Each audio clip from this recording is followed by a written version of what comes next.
Saudara, hari ini kita akan sama-sama belajar tentang keuangan. Kita akan sama-sama belajar tentang the power to get wealth. Saudara, ada satu hal yang saya sangat percayai. Meskipun banyak hamba Tuhan atau banyak orang berkata, kok gereja ngomongin uang? Saudara, daripada saudara belajar dari luar, bukankah yang terbaik kita belajar dari Tuhan? Amin. Dan saya percaya saudara, bukan segala sesuatunya bukan uang, dan uang bukan segala-galanya. Tetapi kalau kita mau lawatan, kita mau bergerak sampai ke bangsa-bangsa, kita pasti butuh uang. Bahkan untuk beberapa saudara sampai ke tempat ini saja, nanti saudara keluar dari tempat ini, saudara juga butuh uang. Saudara butuh transport, saudara butuh parkir. Ada beberapa rekan dan beberapa teman kita yang hari ini tidak datang. Dan saya katakan, hari ini saya mau bicara tentang kelimpahan. Saya mau kamu coba usaha, kamu jalan kaki, kamu mungkin coba jualan. Dalam 1 minggu, coba datanglah ke tempat ini. Saudara, saya sungguh berdoa ada sesuatu yang keluar dari hatimu dan saudara berkata, aku ini harus sungguhan jadi orang kaya. Saudara, saya mau ajak untuk kita buka sama-sama di Lukas 19 ayat yang ke-16. Saudara bisa baca dari ayat yang ke-16 sampai nanti ayat yang ke-26.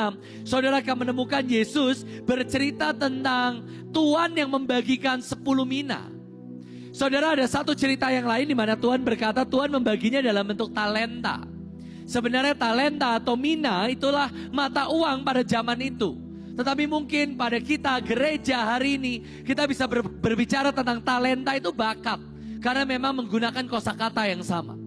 Tetapi kalau kita berbicara tentang mina, maka saudara tidak bisa deny, saudara tidak bisa pungkiri, Yesus sedang berbicara tentang orang yang bisa dipercaya dalam hal keuangan. Saudara nanggap?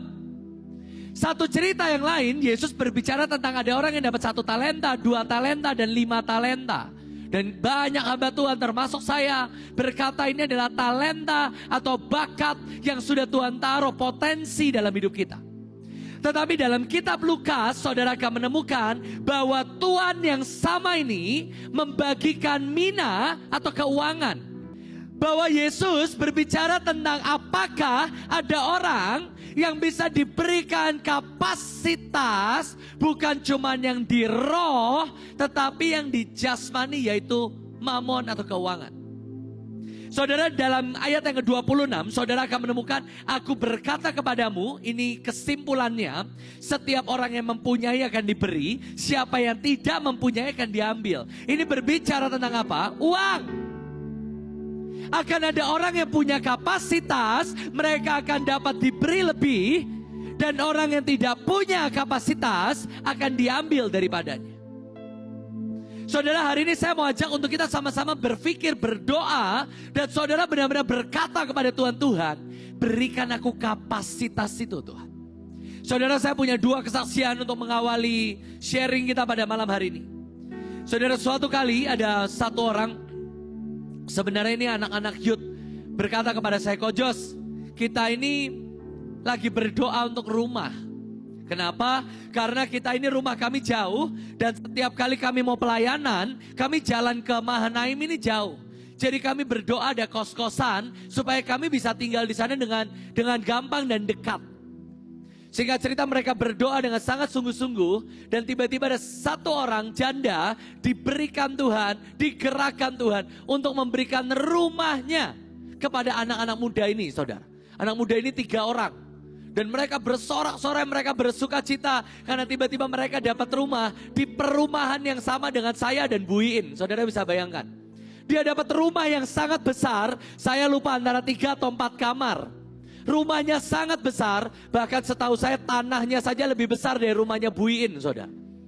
Rumahnya sangat besar, mereka 3 perempuan tinggal di rumah tersebut. Saudara tahu, bulan pertama, bulan kedua, bulan ketiga, tiba-tiba saya dapat WA, saya dapat SMS. Mereka berkata, Ko Jos, kayaknya kami mau keluar dari rumah itu. Saya tanya, kenapa? Memang ada masalah? Iya Ko Jos, kami tidak bisa membayar iuran dan uang listriknya. Saudara nangkap sampai di sini? Mereka dapat rumah di Kemang Pratama, seingat saya iurannya sekitar 175 atau 200 ribu per bulan. Saudara tahu ya ada iuran perumahan, iuran sampah, itu all in 200.000. Dan tambah biaya listrik, saya lupa 600.000 atau berapa buat mereka bertiga. Dan mereka singkat cerita hampir keluar, dan singkat cerita saya tombokin setiap bulannya, saudara. Dan satu cerita kesaksian yang kedua, sama mereka berdoa, ini orang yang lain saudara. Mereka ini baru saja berdoa kalau mereka ini baru kebanjiran. Dan semua tempat tidur mereka habis kena air banjir. Mereka berdoa, seingat saya hari itu saya bawa di kesaksian di gereja. Dan tiba-tiba ada orang digerakkan Tuhan mengirim kasur tempat tidur seharga puluhan juta. Singkat cerita ini ada pengusaha kaya raya pindah rumah ke Amerika. Semua barang di rumahnya silahkan dikosongkan. Termasuk kasur harganya 50 juta. Saudara, kasur saya aja gak sampai puluhan juta saudara. Ini kasur 50 juta, saya lupa mereknya apa. Saudara tahu, singkat cerita seminggu, 2 minggu, 3 minggu kemudian orang kaya ini nelpon saya lagi. Pak Jos, jadi gak ngambil kasur? Saya bilang, loh bukannya udah diambil dari 3 minggu lalu? Belum Pak, saya telepon ke orang yang doa minta kasur. Kamu kan udah saya kasih alamatnya, tinggal kamu ambil. Dan dia bilang, maaf Ko Jos, aku gak punya ongkos buat ambil kasurnya ke rumah saya. Jedarlah saya saudara. Itu kasur kamu ambil, kamu jual aja dapat 10 juta. Bisa beli 10 kasur kamu, saya bilang. Tapi saudara ngerti ya, ada orang-orang yang tidak pernah punya kekuatan. Mari kita baca sama-sama di Ulangan 18 ayat yang ke-17.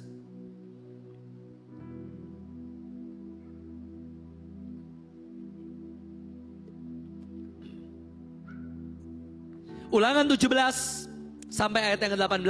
Ya. Sorry, Ulangan 8 ayat 17 dan 18. Yang di PPT-nya, yang di atasnya kayaknya. Maka janganlah kau katakan dalam hatimu, kekuasaanku dan kekuatan tanganku lah yang membuat aku memperoleh kekayaan ini. Tetapi haruslah engkau ingat kepada Tuhan Allahmu, sebab dialah yang apa? Memberikan kepadamu apa? Kekuatan untuk memperoleh kekayaan. Saudara, selalu diibaratkan Tuhan ini seperti unlimited resources. Selalu dikatakan, wah surga itu pintu gerbangnya mutiara, jalanannya emas, kerikil-kerikilnya wah batu permata dan lain sebagainya. Tetapi yang menjadi masalah adalah apakah engkau punya kekuatan untuk memperoleh kekayaan? Itu pertanyaan yang sesungguhnya. Bukan Tuhan gak sanggup, apakah engkau sanggup? Saudara, kalau hari ini yang pria ganteng tadi itu anak saya saudara. Satu-satunya pria yang lebih ganteng dari saya itu dia saudara. Sisanya wah lewatlah. Saudara, dan kalau saudara ngasih kepada anak saya, apa mungkin uang cash atau kertas cek seisi 1 miliar rupiah. Menurut saudara apa yang akan dilakukan oleh anak saya? Nomor 1, perkiraan saya dari kertas cek tersebut digambar gajah saudara. Anak saya suka sekali gambar gajah. Pasti dia gambar gajah. Wah mama, coret-coret mama. Mamanya akan gambarin kebun binatang di sana. Anak itu gak pernah ngerti bahwa kertas itu berharga berapa? 1 miliar. Kalau saudara kasih kunci mobil ke anak saya, maka dia akan buat main dan lupa taruh di mana.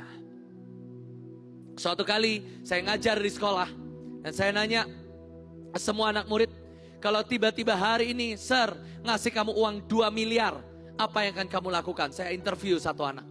Wah, dia sangat cinta Tuhan saudara. Dia berkata, saya akan memberikan 1 miliar untuk pelayanan Ko Jos. Wah, luar biasa sekali. Puji Tuhan, 1 miliar. Lalu kau mau beli buat apa lagi? Kok saya ini punya cita-cita mau beli Ferrari. Oh gitu ya? Iya Ferrari Ko Jos. Jadi 1 miliarnya saya akan beli Ferrari. Ini ngomong berapa? 7-8 tahun yang lalu. Masih dapat satu Ferrari, 1 miliar mungkin ya, satu Ferrari. Udah, berarti uangmu habis sekarang. Iya, uangku habis Ko Jos. 1 miliar buat Ko Jos, buat lawatan di Tangerang, 1 miliar beli Ferrari. Saya tanya, Dek, Nak, rumahmu ada garasinya nggak? Oh nggak ada Ko Jos. Saya tinggal di pinggir gang. Oh, pinggir gang, nggak ada garasi. Oke. Polisi tidur? Oh banyak. Kalau maling spion, oh banyak Pak Jos. Oke, terakhir pertanyaan Ko Jos. Sekarang kamu bisa bayar bensin dan pajaknya nggak tahun depan. Wah kira-kira berapa ya kok? Oke, anggap aja bensin 2 juta lah. Itu udah irit sekali mungkin. 2 juta kamu ada duit, nggak ada, nol. Oke, dalam 3 bulan 4 bulan mobilmu akan jadi rongsokan karena dicolong bannya, dicolong spionnya, dan mobilmu ini akan disita karena engkau nggak bisa bayar pajaknya. Saudara ngerti? Apakah salah Tuhan kalau Tuhan belum memberkati kita? Arti kata kekuatan itu dalam bahasa Ibrani menggunakan kata sebuah kekuatan yang bisa mengalahkan binatang. Jadi ternyata Tuhan mengibaratkan keuangan itu seperti binatang yang perlu saudara kendalikan. Nah, saudara bisa mengerti kalau saudara mengerti konteks ini, maka saudara akan mengerti kenapa Tuhan belum memberkati engkau. Karena engkau belum bisa mengendalikan binatang tersebut. Bagi saya ibarat kalau hari ini saudara dapat 10 miliar, menurut saya belum tentu saudara datang ke tempat ini, belum tentu saudara masih beribadah. Apa yang membedakan antara rich dan wealth? Apa yang membedakan antara kaya dan kekayaan? Siapa yang mau menjadi kaya di tempat ini? Boleh angkat tangan? Oke. Siapa yang mau punya kekayaan? Boleh angkat tangan? Loh, angkat tangan dua-duanya. Main aman ya. Saudara, apa yang membedakan antara kaya dan kekayaan? Kaya atau rich, itu uangmu ada berapa? Maaf, buat sebagian orang 100 juta artinya saudara sudah kaya raya. Setuju? Siapa yang di sini sepakat 100 juta kaya raya? Angkat tangan. Wih, gak ada loh, orang Tangerang ini emang luar biasa ya. 1 miliar itu artinya kaya raya. Boleh angkat tangan? Oke, 2 miliar. 10 miliar. Yang kalau punya uang di bank 10 miliar itu artinya kaya raya. Boleh angkat tangan? Ya, itu kaya. Buat saudara belum, buat saya sudah, buat orang lain belum tentu. Tapi apa itu kekayaan, saudara? Waktu di Alkitab ditulis ada kekuatan untuk memperoleh kekayaan, bukan kaya. Karena kaya itu nggak tahu. Apa itu kekayaan? Kekayaan adalah seberapa lama uangmu akan bertahan. Saudara bisa punya uang 10 miliar. Tapi setiap bulan pengeluaranmu 1 miliar. Jadi saudara kaya atau enggak sebenarnya? Enggak, 10 bulan saudara 0. Setuju? Tapi saudara bisa punya uang 100 juta. Tapi setiap bulan saudara dapat 500 juta. Itulah kekayaan. Nambah terus. Coba saudara baca di Alkitab. Siapa sih contohnya di Alkitab? 1 Raja-Raja 12 ayat 16. Saudara, ada raja dari anak yang paling kaya raya. Dia adalah anak dari Salomo. Namanya adalah Rehabeam. Saudara, kekayaan Salomo itu kekayaannya 2 triliun dolar. 2 triliun dolar itu berarti 20, enggak sekarang. Sekarang berarti itu kira-kira 40 atau 50 ribu triliun rupiah. 50 ribu triliun rupiah. Banyak atau sedikit? Banyak saudara. 50 ribu triliun. Dia mendapat 25 ton emas setiap tahunnya selama 39 tahun. Hitung aja sendiri. Tetapi total kekayaannya 50 ribu triliun. Tapi coba saudara lihat. 1 Raja-Raja 14 ayat 25. Di pada tahun yang kelima zaman Raja Rehabeam. Baru 5 tahun. Dari berapa? 50 ribu triliun rupiah. 50 ribu triliun. Ya, ingat ya, 50 ribu triliun. Dalam 5 tahun majulah Sisak Raja Mesir menyerang Yerusalem. Ia merampas barang-barang perbendaharaan, barang-barang rumah raja, semua dirampasnya. Ia merampas juga segala perisai emas yang dibuat Salomo. Dalam 5 tahun, dari kaya raya, habis semuanya. Siapa yang salah? Tuhan atau kita? Dari uang 50.000 triliun. Habis dalam 5 tahun. Apakah Tuhan yang salah? Ada orang-orang yang tidak punya kekuatan. Coba saudara bandingkan dengan apa yang terjadi dengan hidup Ishak. Ishak ini dahsyat, di Alkitab ditulis, kalau Abraham itu sangat kaya, Ishak itu menjadi kaya kian lama kian kaya, sehingga ia menjadi sangat kaya raya. Apa yang dilakukan? Saudara, Ishak ini hanya mendapat 7 sumur yang ditutup oleh musuh. Dan di Alkitab ditulis, kalau saudara baca di Alkitab, maka saudara akan menemukan bahwa Ishak menabur di tanah itu. Dan dalam tahun itu juga dia mendapatkan hasil 100 kali lipat. Yang satu dalam 5 tahun menghabiskan 50.000 triliun rupiah. Yang satu dapat 7 sumur yang tertutup. Dan apapun yang dia tabur berlipat 100 kali ganda. Saudara, saya punya satu perumpamaan. Boleh saya minta Koko Aldi boleh maju ke depan, Koko Aldi. Saudara, ini perumpamaan sederhana supaya saudara bisa mengerti apa yang saya katakan. Sini Koko Aldi. Enggak, kamunya sini aja Koko. Nah, saudara perkenalkan namanya Koko Aldi ya. Koko Aldi ini orang yang sangat beriman. Wah, cinta Tuhan, takut akan Tuhan. Selalu berkata, aku mau Tuhan. Aku siap menerima kekayaan. Wah, setiap pagi dia membuka tangannya mengambil berkat. Oke, bukalah tanganmu. Siap, oke, boleh? Saudara, ini adalah semua berkat Tuhan. Sekarang coba kamu bisa ambil bola ini berapa? Silakan. Sebanyak-banyaknya ya. Sebanyak-banyaknya peluk. Wah, dipeluk. Dimasukin baju juga boleh deh. Coba kita lihat seberapa dia bisa mengumpulkan kekayaan. Jangan masukin baju katanya porno takutnya. Six pack saudara sebabnya.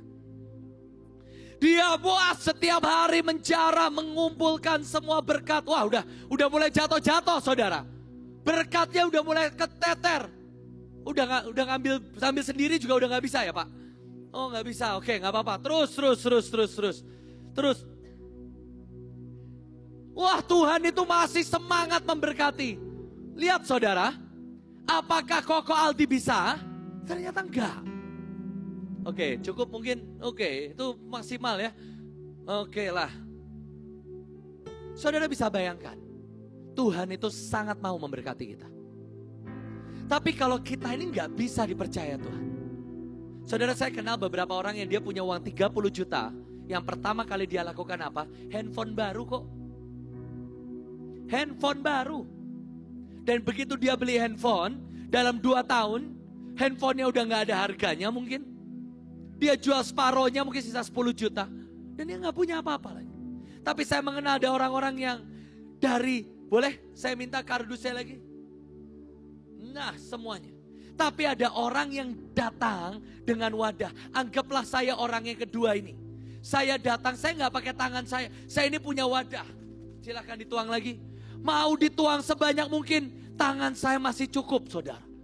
Kenapa? Saya ini punya wadah yang siap menerima apa yang mau Tuhan beri dalam hidup saya. Thank you Koko Aldi, tinggalin sini aja gak apa-apa. Saudara, hari ini menjadi pertanyaan, apakah kau ini punya kekuatan dan kemauan untuk terima? Saudara, saya akan tutup dengan satu kesaksian. Ini cerita yang sederhana sekali, tapi saya berdoa saudara belajar dari ini. Saudara, suatu kali saya SMA, saya kuliah hari itu, dan ada orang yang menawari saya untuk buka restoran. Saya ini seorang hamba Tuhan, tapi saya juga seorang mahasiswa hari itu, saya belum lulus. Saudara tahu, singkat cerita, ada satu orang mengajak saya buat bikin restoran dengan jumlah uang yang lumayan besar. Singkat cerita, kami joinan bertiga saudara. Saya, ada satu orang, dan ada satu orang investor besar. Kami buka resto bertiga. Singkat cerita, bulan pertama untung tipis. Bulan kedua hampir tidak ada untungnya. Bulan depannya rugi.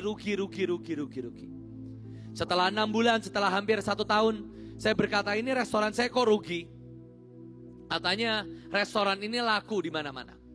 Singkat cerita, mereka terbang dari luar kota. Mereka datang, kami ngobrol, dan mereka berkata, Pak Jos, maaf, ini bukan hamba Tuhannya, ini manajernya datang. Kalau saya lihat semua klausul yang Bapak punya untuk restoran ini, Bapak ini salah. Saya shock, saudara. Salah. Restorannya ada kok. Iya Pak, memang ada. Tapi Bapak ini cuma beli mereknya saja. Saya kaget, saya bilang, harga sekian ratus juta, cuma tulisan merek. Iya Pak. Bapak tidak membeli sistemnya sama sekali. Bapak tidak membeli resepnya. Bapak tidak membeli penjualannya seperti apa. Dan Bapak cuma beli namanya saja. Shocklah saya, saudara. Sekian ratus juta, saya seperti beli kucing dalam karung, saudara. Singkat cerita, restoran itu tutup. Saya kecewa sekali. Partner saya ini juga kecewa. Dan kami ini berkata gini, kita ini dibohongin, bukan dibohongin lah. Saya tidak teliti, nah itu lebih tepat. Saya tidak teliti dalam baca surat. Kami berdua, satu investor besar ya. Investor besarnya gak terlalu peduli dengan uangnya, saudara. Tapi kami berdua. Hari itu saya berkata gini, oke, saya akan memastikan saya gak akan ditipu orang lagi. Dalam sekejap, saya baca buku sebanyak mungkin. Saya ketemu orang sebanyak mungkin yang bisa menjelaskan saya kesalahan saya di mana. Saya baca buku dari Robert Kiyosaki, sampai Elon Musk, sampai Jack Ma, sampai buku-bukunya Bill Gates dan lain sebagainya, buku tentang keuangan yang penulisnya mungkin gak terlalu terkenal. Saya baca semua, saudara. Kalau hari itu saya kuliah di Malaysia, dan di Malaysia tuh gak semua buku diplastikin. Hobi saya adalah apa? Ke toko buku, saya bacain semua. Saya baca sekilas, saya baca bahkan dari pelatih-pelatih sepak bola yang menyangkutkan dirinya kepada keuangan, kepemimpinan. Saya baca semua. Saudara tahu, hari ini saya punya 6 restoran, saudara. Dan saya memastikan saya tidak salah kali ini. Dan semua menguntungkan, dan Tuhan membawa saya naik dan terus naik. Tapi saya mau cerita apa yang terjadi dengan partner bisnis saya ini, saudara. Saudara, sejak hari itu dia trauma sekali dengan keuangan. Dia tidak pernah belajar apapun dari restorannya yang tutup. Dan hari ini dia tidak punya usaha sambilan. Dia tidak punya investasi apapun. Dan dia berkata bisnis itu kotor dan bisnis itu menipu. Sekarang saya mau tanya, siapa yang salah? Apakah Tuhan yang salah? Berkatnya ada. Tapi apakah engkau punya kapasitas? Pak, gimana supaya saya punya kapasitas? Ya, saya tahu doa itu pasti nomor 1. Baca firman, semua rahasia ekonomi ada semua di sana. Saya bisa menceritakan mulai dari, kalau di Alkitab ditulis bekerjalah, engkau tidak boleh makan kalau engkau tidak bekerja. Di mana di Alkitab juga berkata, kalau engkau punya uang, berikanlah kepada 7 sampai 8 yang menjalankan usaha. So, di Alkitab juga dikatakan, belajarlah dari semut. Tapi selain Alkitab, saudara bisa juga kerja keras, saudara. Elon Musk punya satu moto dan dia berkata, kalau orang dunia bekerja 40 jam, bekerjalah 100 jam dalam sehari, dalam seminggu. Maka engkau akan punya jabatan, engkau akan menyelesaikan tugas 2 kali lipat dari semua. Kalau saudara seorang karyawan, bekerjalah lebih keras dari yang lain. Kalau saudara tahu engkau biasanya boleh pulang jam 5 sore, tunjukkanlah kepada bosmu, engkau bisa pulang jam 7, jam 8, jam berapapun kau available. Kalau engkau seorang pengusaha, kalau engkau punya jualan atau toko apapun, kerjalah lebih dari toko-toko yang lain.